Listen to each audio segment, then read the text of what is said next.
فرمایا ہر شخص کو یہ امید ہے کہ وہ عیش کے باغات میں داخل ہوگا. اس پر بیان میں نے پچھلے درس میں کیا تھا کہ انسان اپنی موجودہ حالت کو دیکھ کے کہ ابھی میں خوشحال ہوں تو وہ اس خوش فہمی میں رہتا ہے کہ ساری زندگی میں اسی طرح رہوں گا. تو مشرکین کو یہ خوش فہمی ہو گئی تھی کہ ہم جیسے دنیا میں اللہ نے ہمیں نعمتیں دی ہیں تو موت کے بعد بھی اگر آخرت ہوئی تو جنت بھی ہمیں ملے گی، کیونکہ اگر ہم اللہ ہم سے ناراض ہوتا تو اللہ ہمیں دنیا میں اس حالت میں کیوں رکھتا؟ دنیا میں کیوں اللہ نے ہمیں بھوک اور افلاس میں نہیں رکھا؟ اللہ نے ہمیں عیش اور عشرت میں دنیا میں کیوں رکھا ہے؟ بالکل یہی سوچ آج کے انسانوں کی بھی ہے. اگر ہم یوں کہیں نا کہ انسان اللہ کے بارے میں، اللہ کے دین کے بارے میں کیوں نہیں سوچتا، تو اس کا 2 اور 2 4 کی طرح جو آسان جواب ہے وہ یہ ہے کہ پیٹ بھرا ہوا ہے سب کا.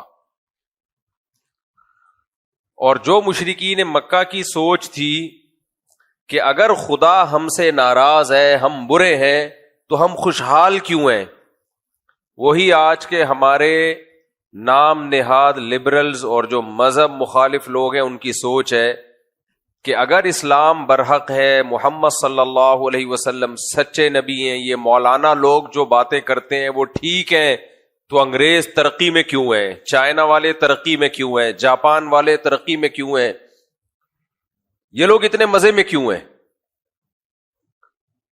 آپ مسلم ملکوں میں جائیں، ہر وقت حالات خراب ہی ملیں گے آپ کو. کبھی کسی ملک کا خطرہ، کبھی کسی ملک کا، کبھی بیرونی طاقت آپس میں لڑوا رہی ہوں گی ان کو، اور وہ ممالک تمام قسم کے مسائل سے آزاد. تو وہم ہوتا ہے انسان کو کہ یار یہ کیا ہے یار، اگر ہم صحیح ہیں تو پھر ہم غلط کیوں ہیں، اور اگر وہ غلط ہیں تو پھر وہ صحیح کیوں ہیں؟ سمجھ میں آ رہی ہے بات؟ تو اللہ نے اس کا جواب کیا دیا؟ انا خلقناہم مما یعلمون. قرآن میں مختلف سوالوں کے نا مختلف جگہوں پہ مختلف قسم کے جواب ہیں کہ یہ بھی ہے، یہ بھی ہے، یہ جواب بھی ہے، یہ سمجھ میں نہیں آتا، یہ جواب ہے، یہ نہیں آتا، یہ جواب ہے. ایک جواب تو اللہ نے قرآن میں یہ دیا، وَلَوْلَا أَن يَكُونَ النَّاسُ أُمَّةً وَاحِدَةً لَجَعَلْنَا لِمَن يَكْفُرُ بِالرَّحْمَنِ لِبُيُوتِهِمْ سُقُفًا مِّن فِضَّةٍ وَمَعَارِجَ عَلَيْهَا يَظْهَرُونَ. اللہ کہتے ہیں تم یہ کہتے ہو کہ نافرمان لوگ اتنے عیش میں کیوں ہیں، اتنے مزوں میں کیوں ہیں؟ ہم اگر یہ بات نہ ہوتی نا کہ مسلمانوں کی آزمائش بہت زیادہ بڑھ جائے گی، یہ بات نہ ہوتی تو ہم کافروں کو اتنا دیتے کہ ان کے گھروں کی چھتیں، دروازے، سیڑھیاں یہ بھی سونے اور چاندی کے ہوتے. اتنا دیتے ہم ان کو.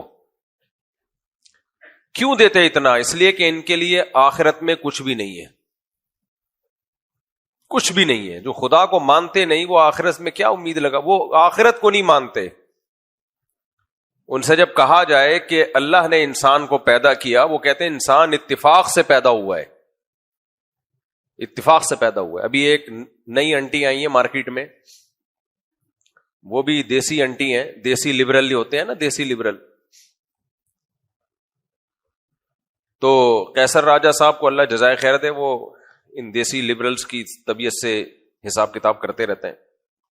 ان انٹی نے یہ کہا ہے کہ سائنسدانوں نے یہ بات مان لی ہے کہ تمام انسان ایک باپ اور ایک ماں کی اولاد ہیں. یعنی ہم سب جا کے جمع ہو جاتے ہیں، تقریباً 10 لاکھ سال انہوں نے ایک مدت بتائی ہے، 10 لاکھ یا کوئی اس کے قریب 15 لاکھ ہوگی، 20 لاکھ ہوگی، کوئی کروڑوں اربوں سال پرانا نہیں. وہ کہتے ہیں یہ سارے کے سارے انسان جا کے کس پہ جمع ہو رہے ہیں؟ ایک آدم اور ایک ہوا پر، یعنی ایک مرد اور ایک عورت پر. ڈی این اے سے پتا چلا ہے کہ بھائی یہ سب جتنے بھی انسان دنیا میں ہیں ان کی اصل ایک ہے. آگے وہ جو آدم اور ہوا جو آئے ہیں نا، وہ پھر لے جا کے اللہ معاف فرمائے بندروں سے جا کے نسب ملا دیا. کتنی عجیب بات ہے یار کہ دیکھو کچھ چیزیں ایسی ہیں جن میں سائنس کو ماننا پڑے گا کہ یہ اللہ نے اپنی قدرت سے پہلی مرتبہ پیدا کر لیا براہ راست مٹی سے، اس کے بعد ایک اصول اور ضابطوں میں چلا دیا.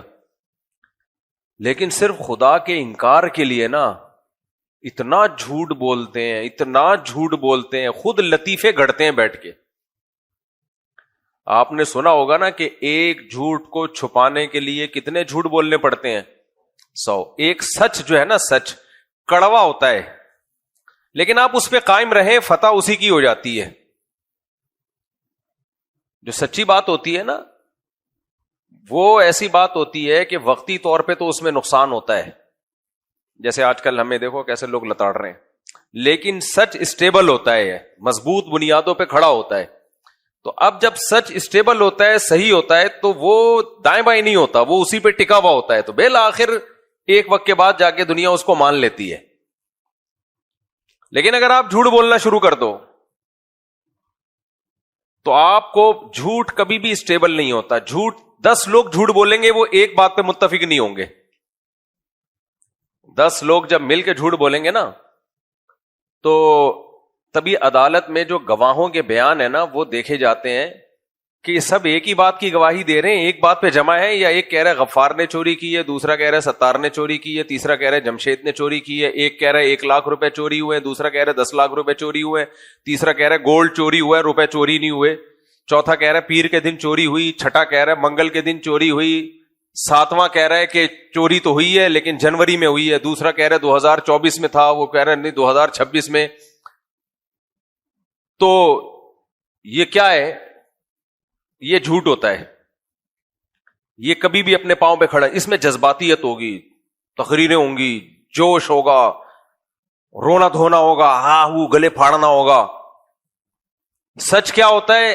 ایک اسٹیٹمنٹ ہوتی ہے، ایک جملہ ہوتا ہے، ٹھیک ہے نا، اور اس کی دلیل کیا ہوتی ہے؟ ایک مضبوط. تو وہ سچ بولنے والا اس دلیل پہ ڈٹا رہتا ہے اور جیت جاتا ہے بالآخر. ہمارے پاس جب جھگڑے آتے ہیں نا، بہت سارے لوگوں کے جھگڑے آتے ہیں، تو ہم اس میں یہ دیکھ رہے ہوتے ہیں، باتیں تو میں سنتا ہوں، جو بھی 2 پارٹیاں آتی ہیں نا لڑائی کر کے، تو میں دونوں کی باتیں پوری سنتا ہوں تاکہ ان کو اپنی بھڑاس نکالنے دو. پھر اس میں تجزیہ کیا جاتا ہے کہ آپ کا اصل الزام ہے، بیسک الزام ہے کیا. جو غلط ہوتا ہے پتہ کیا کہتا ہے؟ یہ بہت ظالم ہے، یہ بہت 2 نمبر ہے، یہ ویسا ہے، یہ جھوٹا ہے، یہ فلانا ہے، یہ ڈمکانا ہے، یہ بہت ہی غلط آدمی ہے. میاں بیوی کے جھگڑوں میں تو یہی ہوتا ہے، یہ ایسا ہے، یہ ایسی ہے، کیسا ہے، کیوں ہے ایسا، کیا کیا اس نے، خرچہ نہیں دیتا. اب یہ خرچہ نہ دینا یہ مبہم دعویٰ ہے یا نہیں ہے؟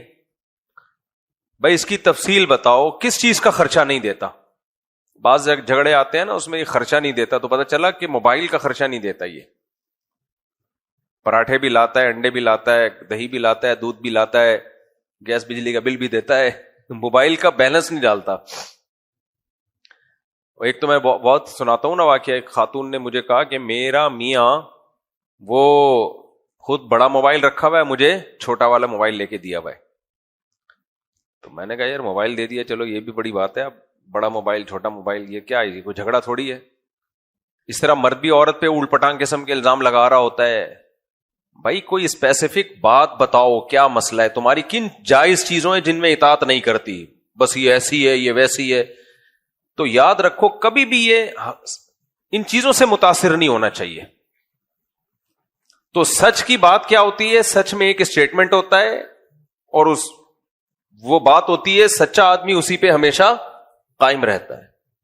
لوگ اس وقت بہت مخالفت کرتے ہیں. مولانا اشرف علی تھانوی رحمہ اللہ نے فرمایا کہ محققین جو ہے نا، محققین ہمیشہ پبلک ان کے خلاف ہی رہتی ہے، کیونکہ پبلک متاثر ہوتی ہے جذباتیت سے، نعروں سے، آپ کے جو چہرے کے اور ایکسپریشن ہے، ان چیزوں سے متاثر ہوتی ہے. جو محققین ہوتے ہیں وہ جب بھی کوئی خبر آتی ہے اس کی ڈیپ میں جاتے ہیں، غور و فکر کر کے ایک نپی تلی رائے قائم کرتی ہیں، جو پبلک کو اکثر و بیشتر وہ رائے پسند نہیں ہوتی.